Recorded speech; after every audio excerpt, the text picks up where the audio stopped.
ഈ സാമ്പത്തിക, നയതന്ത്ര, സൈനിക മേഖലയിലെല്ലാം തന്നെ സമ്മർദ്ദം ചെലുത്തുന്നുണ്ട്. ഈ തായ്വാന് മേൽ ചൈന ചെലുത്തുന്നുണ്ട്. അപ്പോൾ 2021 ദേശീയ സുരക്ഷാ നിയമം ചൈന നടപ്പാക്കിയതോടുകൂടിയാണ് ഹോങ്കോങ്ങിൻ്റെ കാര്യത്തിലുള്ള നിലപാടുകൾ മാറിയത്. അപ്പോൾ രാഷ്ട്രീയമായ മേഖലയിൽ ബീജിംഗ് വളരെയധികം സ്വാധീനം അവിടെ ചെലുത്തുന്നുണ്ട്.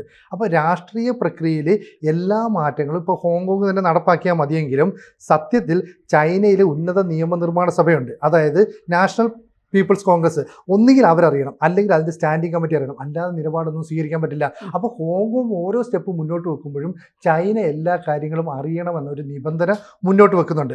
മാത്രമല്ല വ്യാപാരം, ആശയവിനിമയം, ടൂറിസം, സംസ്കാരം തുടങ്ങിയ കാര്യങ്ങളിലൊക്കെ ഹോങ്കോങ്ങിന് സ്വതന്ത്രമായ നിലപാട് സ്വീകരിക്കാം. അവർക്ക് ഇഷ്ടമുള്ള രീതിയിൽ പ്രവർത്തിക്കാം. അതിനൊന്നും ചൈന തടസ്സം നിൽക്കില്ല എന്ന് പറയുന്നു. പക്ഷേ ഇതേ ഹോങ്കോങ്ങിൻ്റെ തന്നെ നയതന്ത്രവും അതുപോലെ തന്നെ പ്രതിരോധ മേഖലയിൽ ബീജിംഗ് ആണ് ഇടപെടുന്നത്. അപ്പോൾ ബീജിംഗ് അറിയാതെ ഒരു കാര്യവും അവിടെ നടക്കരുത്.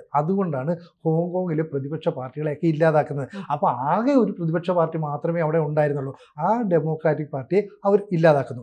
തൈവാനിൽ ഏത് നിമിഷവും ഒരു ആക്രമണമൊക്കെ നടത്തി അവരെ അറ്റാക്ക് ചെയ്യാം. ഇപ്പോൾ അമേരിക്ക സംരക്ഷണം നൽകുന്നതുകൊണ്ടാണ് പല ഭാഗത്തും ചൈനീസ് ഇടപെടലൊന്നും നടത്താത്തത്.